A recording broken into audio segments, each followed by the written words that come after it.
ایک حادثے نے پل بھر میں سب کچھ بدل دیا۔ جہاں شہنائیوں کا انتظار تھا وہاں اب سسکیاں ہیں۔ کراچی میں ڈمپر کی ٹکر سے جاں بحق ہونے والی ماہنور کی اگلے ماہ شادی تھی۔ جہیز تیار تھا، کمسن احمد سب کا لاڈلا تھا، مگر بے قابو ٹینکر نے سب کچھ اجاڑ دیا۔ اہل خانہ شدت غم سے نڈھال، حکومت سے انصاف کے لیے دہائیاں۔ واقعے کا مقدمہ جاں بحق بہن بھائی کے چچا کی مدیت میں درج۔ نماز جنازہ کچھ دیر بعد ادا کی جائے گی۔ حادثے کے بعد 7 ڈمپر کیوں جلائے؟ مالکان کا دھرنا 5 گھنٹے تک سپر ہائی وے کو بلاک کیے رکھا۔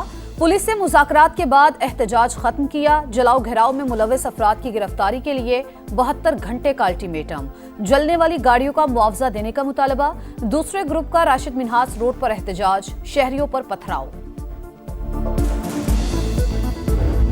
کسی شخص نے آ کے تیش میں کوئی ٹرک جلایا ہے یا وہاں پہ انرس پیدا کیا ہے، اس کے خلاف ATA کا پرچہ ہوگا۔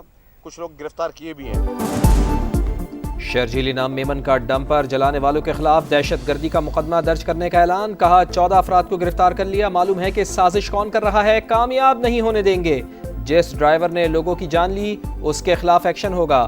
کراچی میں پرانا دور واپس آئے گا، نہ ہی آنے دیا جائے گا۔ جشن آزادی پر اگر کسی نے شرپسندی پھیلانے کی کوشش کی تو حراست میں لیا جائے گا۔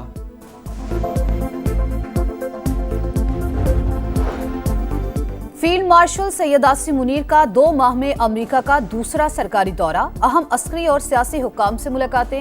امریکی سینٹرل کمانڈ کے سربراہ کی تبدیلی کی تقریب میں خصوصی شرکت۔ سبکدوش ہونے والے امریکی CENTCOM chief general Michael Kurilla کو خراج تحسین۔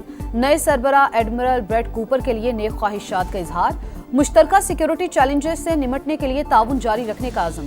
فیلڈ مارشل عاصم منیر کی جنرل ڈین کین سے بھی ملاقات۔ پیشہ ورانہ امور پر تبادلہ خیال۔ دورہ پاکستان کی دعوت۔ آرمی چیف کا تارکین وطن کے ساتھ انٹر ایکٹیو سیشن۔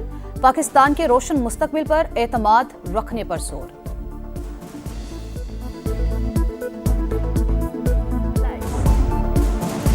بھارت کے لیے حالات سازگار نہیں، امریکہ اچھا نہیں کر رہا، مودی پریشان ہے۔ فیلڈ مارشل عاصم منیر کے دورہ امریکہ پر بھارتی میڈیا پر صف ماتم۔ گودی اینکرز ہلکان، بھارتی نژاد امریکی صحافی بھی چیخ اٹھے۔ بھارتی میڈیا کو فیلڈ مارشل اور امریکی صدر کی ایک اور ملاقات کا بھی خوف۔ بھارتی فوج پر پاکستان کی ہیبت برقرار۔ پاک فوج کے منہ توڑ جواب پر بھارتی فوج کے ہاتھ پاؤں پھولے رہے۔ بھارتی آرمی چیف کا اعتراف، آپریشن سندور کو شطرنج سے تشبیہ دے دی۔ کہا پاکستان کے تباہ کن رد عمل سے لاعلم تھے، معلوم ہی نہیں تھا ایسا جواب ملے گا۔ سوچے سمجھے بغیر ہی آپریشن سندور شروع کر دیا، علم ہی نہیں تھا کیا کرنا ہے۔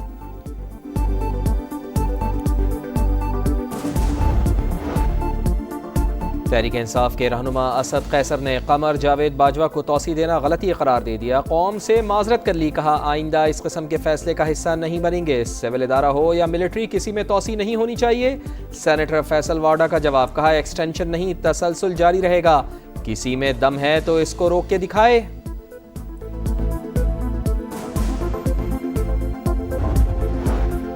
وزیر اعظم سے بلوچستان کے طالب علم اکرام اللہ کی ملاقات۔ راولپنڈی بورڈ کے میٹرک امتحانات میں تیسری پوزیشن حاصل کرنے پر شاباش۔ شہباز شریف نے 2022 میں دورہ قلعہ سیف اللہ کے دوران اکرام اللہ کے تعلیمی اخراجات اٹھانے کا اعلان کیا تھا۔ اکرام اللہ بولے آپ سرپرستی نہ کرتے تو کامیابی حاصل نہ ہوتی۔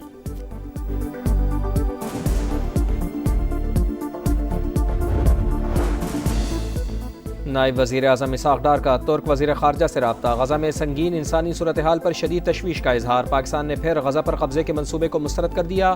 منصوبہ سلامتی کونسل کی قراردادوں کے خلاف ورزی قرار دے دیا۔ انسانی امداد کی فوری فراہمی اور اسرائیلی جارحیت کے خاتمے پر بھی زور۔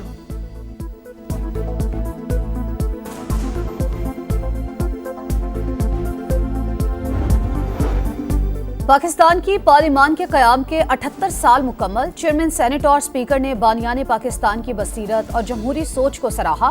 پہلی قومی اسمبلی کے اراکین کو خراج عقیدت پیش کیا۔ یوسف رضا گیلانی کا جمہوری اصولوں کی پاسداری جاری رکھنے کا عزم۔ ایاز صادق نے چیلنجز سے نمٹنے کے لیے بروقت اور مؤثر قانون سازی ناگزیر قرار دے دی۔ کہا ایوان کی کارکردگی بہتر بنانے کے لیے شفافیت اور اصلاحات پر عمل جاری ہے۔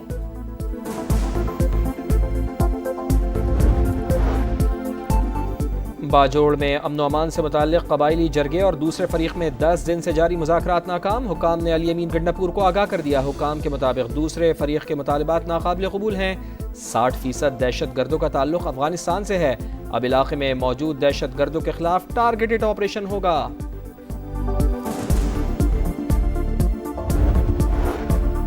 مستونگ میں ریلوے ٹریک پر دھماکہ. پشاور جانے والی جعفر ایکسپریس کی 6 بوگیاں پٹری سے اتر گئیں. تمام مسافر محفوظ رہے. سیکیورٹی کلیئرنس کے بعد ٹرین آپریشن دوبارہ شروع کیا جائے گا. خانپور میں عوام ایکسپریس کی 3 بوگیاں پٹری سے اتر گئیں. 5 گھنٹے ٹریک متاثر رہا.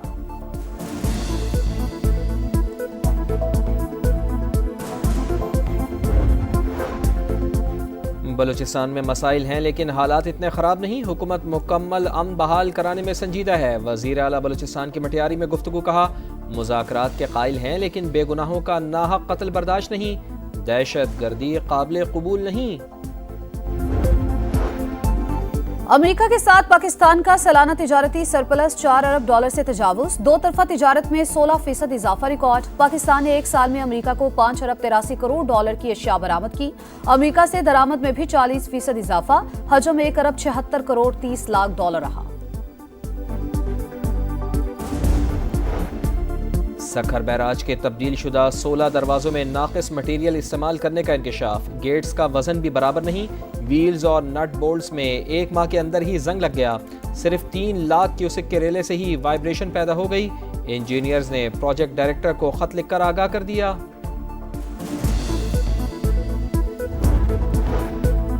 مظفر آباد کے علاقے میں بارات میں شامل جیپ حادثے کا شکار. 5 افراد جاں بحق 7 زخمی. گاڑی میں 25 افراد سوار تھے.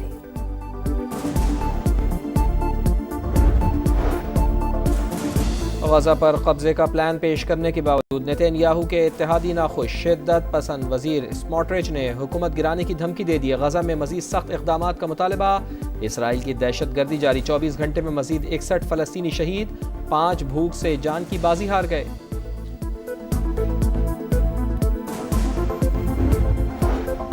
پاکستان کی مدر ٹریسا ڈاکٹر رت فاؤ کی 8ویں برسی. ان کی کوششوں سے پاکستان میں جزام جیسے مرض پر قابو پایا گیا.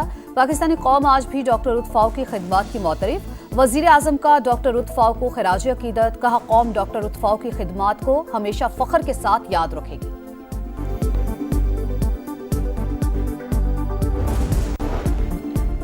پاکستان اور ویسٹ انڈیز کی ٹیمیں دوسرے ون ڈے میں آمنے سامنے. ٹرینیڈاڈ میں ویسٹ انڈیز کا پاکستان کے خلاف ٹاس جیت کر فیلڈنگ کا فیصلہ. پاکستان کو 3 میچز کی سیریز میں 1-0 کی برتری حاصل.